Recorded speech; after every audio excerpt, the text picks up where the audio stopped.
Stepdaughter called me a gold digger, but her dad's broke. I'm the one paying for her wedding. All right, so let me break this down for you. I, 38F, have been married to my husband, Rick, 52M, for about 4 years now. His late wife passed away about a year before we met, and we dated for 2 years before we tied the knot. So, yeah, not a super long time, but long enough to know what I signed up for. Rick's got 2 kids from his first marriage, Jess, 28F, and Blake, 26M. Now, just to clear things up, I don't call them my stepkids, because they made it real clear from day one that I wasn't their stepmom, just their dad's new wife. Fine by me, honestly. It's not like I was trying to replace their mom or anything. They're adults. They don't need a new parent. But let me tell you, things have never been easy between us. From the beginning, it was just cold. Like, no matter what I did, there was this wall between us. I tried to be polite, tried to be generous when I could, but it's like they already decided they didn't like me before I even got a chance. I get it, kind of. I went through my parents' divorce as a kid, and I remember feeling weird when my dad started seeing someone new. But this felt different. It's like they saw me as some outsider trying to take something from them. Not that I ever was, but that's how they acted. Anyway, we mostly kept things civil, though. I wasn't going to force anything, and neither were they.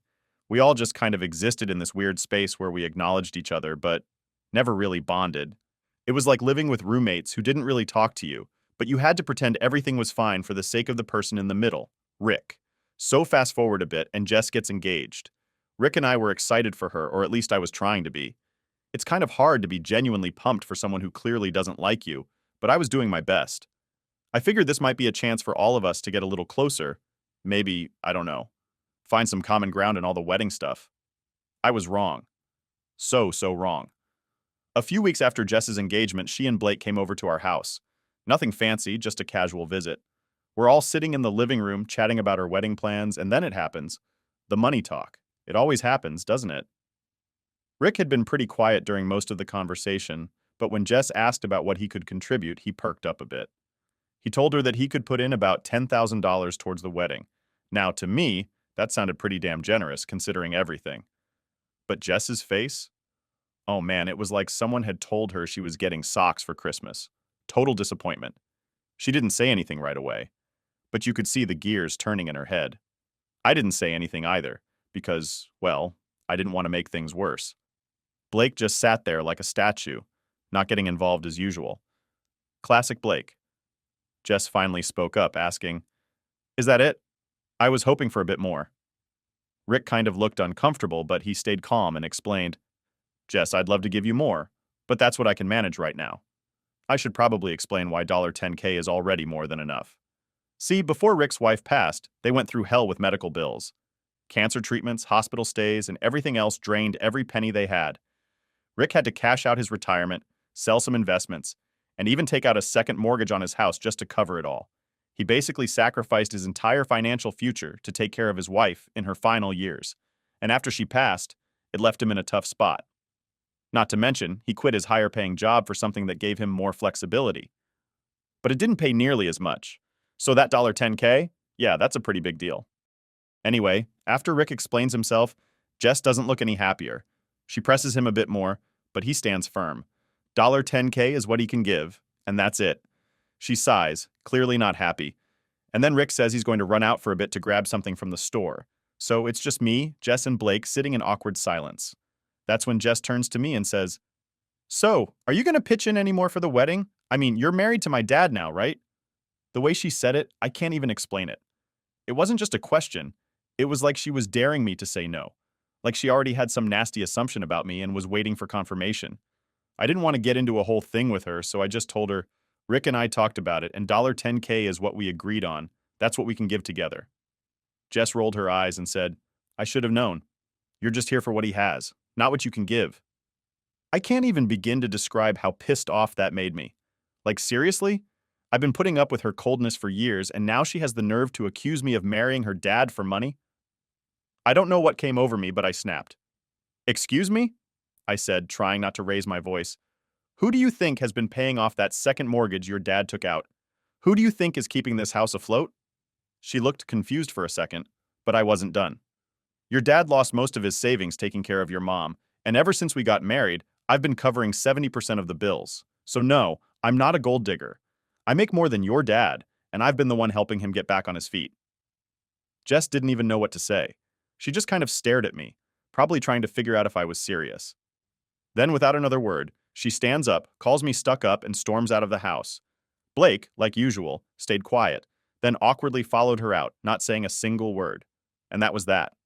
Jess left, pissed off, and now I'm sitting here wondering if I went too far. But honestly, what was I supposed to do? Just sit there and let her call me a gold digger? I know things are probably going to get even messier now, but I'm done pretending like I don't exist in this family. If they want to think the worst of me, fine, but they should at least know the truth first. All right, so here's where things start to get messy. After Jess stormed out and Blake followed her, I was left sitting there in total disbelief. Like, did that really just happen? I knew things weren't exactly warm and fuzzy between me and Rick's kids, but for Jess to straight up accuse me of being with her dad for his money, that was a new low, even for her. I sat there for a few minutes, just replaying everything in my head, trying to figure out if there was something I said or did that could have triggered her to act like that. Spoiler, there wasn't. So Rick gets home not too long after, and of course, the first thing he notices is that Jess and Blake are gone. I wasn't exactly ready to tell him about the whole fight just yet, so I brushed it off with something like, "Oh, they had to go."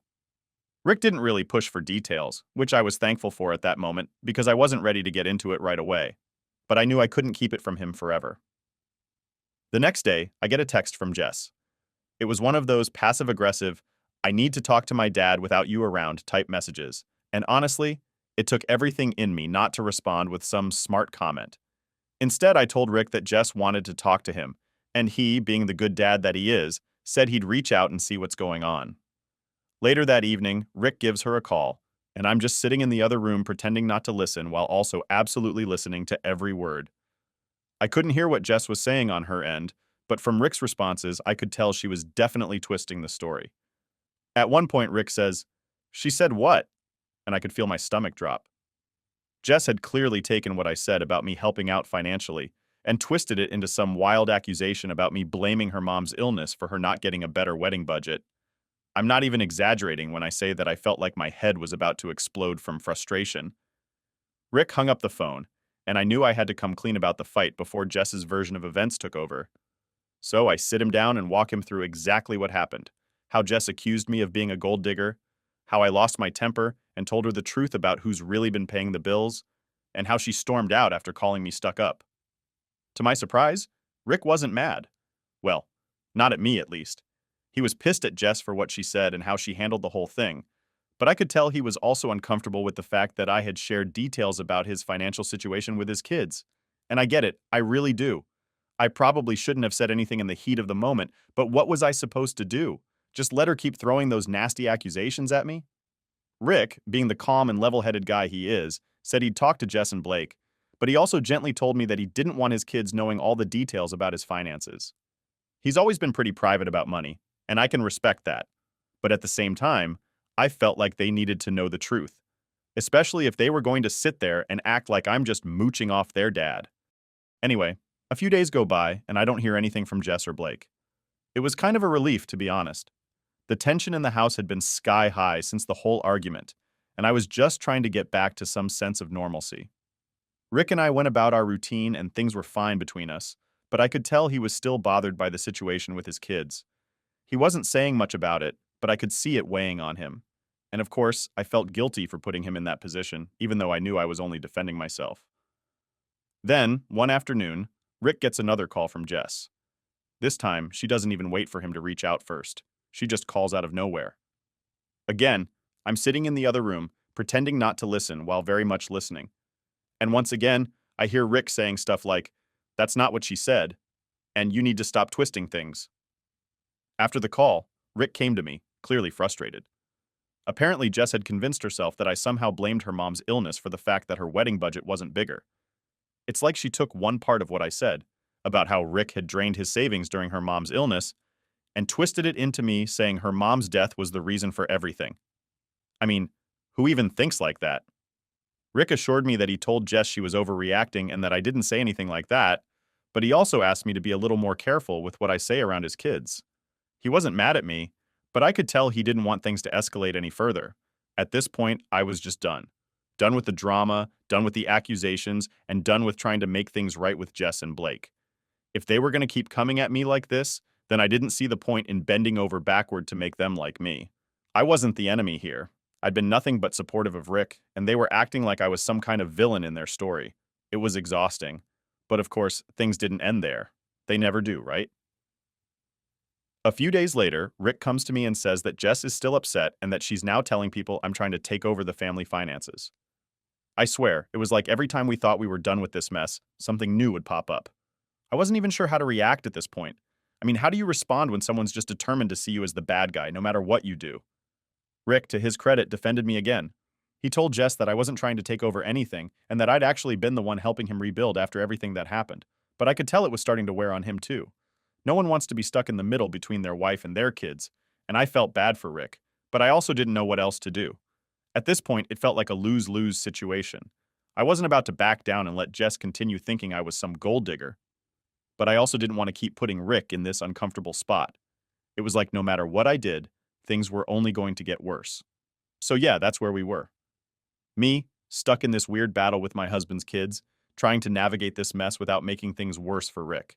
It wasn't exactly what I had imagined when I married him, but here we were. So, after the whole mess with Jess and her ridiculous accusations, I thought things might cool down for a bit, but nope, it got worse. And when I say worse, I mean the kind of worse where you just want to throw your hands up and be like, what did I do to deserve this? But of course, I had to keep my cool, because if I didn't, I'd be the bad guy again. So here's how it goes down. A few days after Rick tells me that Jess is still running her mouth about me, I get a text from Blake. Now, Blake's always been the quieter one between him and Jess, so I wasn't really expecting much from him. But this text? It was long and full of a lot of passive-aggressive nonsense. He basically said something like, I don't want to get involved, but I think you've been out of line with my sister. Out of line? Really? He didn't even mention the fact that Jess was the one who came at me, calling me a gold digger. Instead, he's just parroting her version of events, saying I should have never brought up money or air their dad's financial struggles. And that's when it hit me. This wasn't just about the wedding budget or me being out of line. This was about control. Jess and Blake had always been used to their dad handling things their way. They'd never had to face the reality of how much Rick had sacrificed for them and their mom. And now that I was in the picture, and the truth was starting to come out, they didn't like it one bit. I was furious, but at the same time, I wasn't surprised. I knew Rick had shielded them from a lot over the years. He never wanted them to feel burdened by his struggles. But come on, at some point, they needed to grow up and face the facts. The world doesn't revolve around them and their wedding plans. So, I showed Rick the text from Blake. I expected him to be upset, maybe even confront Blake about it. But instead, he just sighed and said, they'll come around. And I just stood there, trying to figure out how he could be so calm about all of this when I was boiling inside. Like, sure, they're his kids, but at what point do you say enough is enough? Rick, being the ever-patient dad, decided he'd talk to them both. He sat down with Jess and Blake separately, trying to explain to them that I wasn't some gold digger, that I was actually the one who had been supporting the household financially, and that they needed to stop making me the bad guy. But instead of owning up to their behavior, Jess doubled down, saying something along the lines of, it's not about the money, it's about her attitude. Her attitude?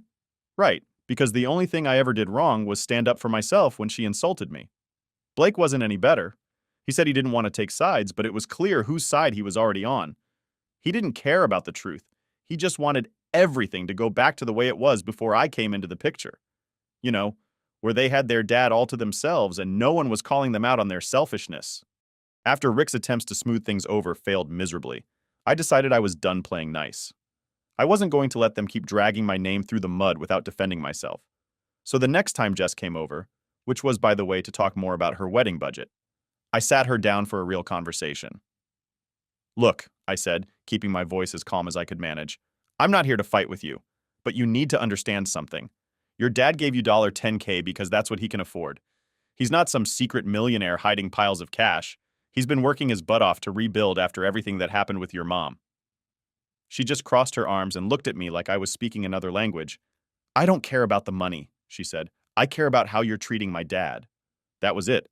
That was the moment I realized Jess wasn't going to listen to a word I said. She wasn't even open to hearing the truth about anything. It was all about her perception, and nothing I said would change that. So I laid it out for her. I told her how I'd been the one paying the majority of the bills since Rick and I got married, how I wasn't some trophy wife living off her dad's money. I wasn't even doing it to make her feel guilty. I just wanted her to understand the reality of the situation. But of course, she didn't. Instead, she got even more defensive, saying, "It's not your place to tell me how my dad's been handling his money." And yeah, maybe she had a point. Maybe I shouldn't have said anything. But I was sick of being painted as the villain in this story. When she finally left, I felt like I'd just gone 10 rounds in a boxing match. And to make it worse, Rick wasn't exactly thrilled with how things went down either. He understood where I was coming from, but he still didn't like that I'd confronted Jess so directly. He kept saying things like, "They'll come around eventually." But I wasn't buying it. How many times do you have to let someone disrespect you before you stand up for yourself? The next few days were pretty tense. Rick tried to keep the peace, but it was clear that things were far from okay. Jess and Blake were still talking behind my back, and Rick was still caught in the middle, trying to make everyone happy. It was like we were all just waiting for the next explosion. And then, right when I thought things couldn't get more ridiculous, Jess called Rick again. This time, she wasn't just upset about the money or my attitude. She'd apparently started telling people that I was trying to take control of Rick's finances, like I had some grand plan to manipulate him and take over his life. It was complete nonsense, but the fact that she was spreading these rumors was enough to make my blood boil. Rick, to his credit, shut it down immediately. He told Jess that what she was saying was completely untrue and that she needed to stop spreading lies, but the damage was already done. Jess had planted this seed of doubt, and now it felt like there was this unspoken tension between Rick and me, even though he said he believed me. At this point, I didn't know what to do. I was tired of defending myself, tired of trying to make peace with people who clearly didn't want anything to do with me. But the worst part? I felt like Rick was starting to get worn down by it all. He wasn't saying it outright, but I could see it in the way he avoided the topic. He didn't want to deal with it anymore, and honestly, neither did I. But something had to give. I just wasn't sure what. Update 1. So, after all the drama with Jess spreading lies and Blake sitting on the sidelines acting like Switzerland, I thought things were as bad as they could get. But of course they weren't. I guess I should have expected it by now. Whenever you think things can't get more complicated, they do. A few days after the last blow-up, Rick comes home looking more stressed than I've ever seen him. He didn't say anything at first, just kind of went about his business like he was trying to figure out how to start. I could tell something was bothering him, so I asked what was going on. Turns out, Jess had taken things up another level. She had gone and told their extended family, Rick's siblings, his parents, even some cousins, that I was trying to take over his finances and basically run his life. She'd spun this whole story about how I was controlling, manipulative, and how Rick wasn't really himself anymore since we got married. I mean, really? At this point, I wasn't even mad anymore. I was just exhausted. How many times can someone throw nonsense at you before it just starts to sound like white noise? But the problem was, it wasn't just noise to Rick's family. They believed her. Rick told me his mom had called him earlier that day, really upset, asking if he was okay and if he needed help. Apparently, she thought I had him trapped or something. And Rick's siblings? They were all blowing up his phone, saying things like, "We're worried about you, and why is she involved in your money?" It was ridiculous. None of them had ever even asked about our finances before. But suddenly, they were all experts on how we should be handling things. Rick was frustrated, I could tell. And the worst part? He was frustrated with me, too. Not because I'd actually done anything wrong, but because he felt stuck between his family and me. He didn't want to choose sides, but it was clear that his family was pushing him to. And Jess? She was just sitting back, probably loving the fact that she'd stirred up so much chaos. I told Rick I wasn't going to engage with his family about it. If they wanted to believe Jess's lies, then that was on them. I wasn't about to sit down and explain my entire marriage to them just to clear my name. But Rick? He wasn't so sure. He wanted me to talk to them, to set the record straight. And I get it. I really do. He wanted peace, but I wasn't about to go groveling to his family for their approval, especially not when Jess was the one causing all this mess in the first place. We went back and forth on it for a while. Rick kept saying things like, if they just understood the situation, they wouldn't be upset, and this is all a misunderstanding. But I wasn't buying it. Jess wasn't just misunderstanding things. She was purposely twisting the truth to make me look bad. And Rick's family? They were choosing to believe her without even giving me a chance to explain. Eventually, Rick agreed to leave it alone for now, but I could tell he wasn't happy about it. And honestly, neither was I.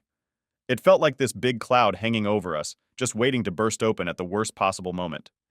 A couple of days later, Rick had to go out of town for work. Nothing too long, just a weekend trip, but it couldn't have come at a worse time. I was still fuming about the whole family situation, and now I had to deal with it alone while he was away.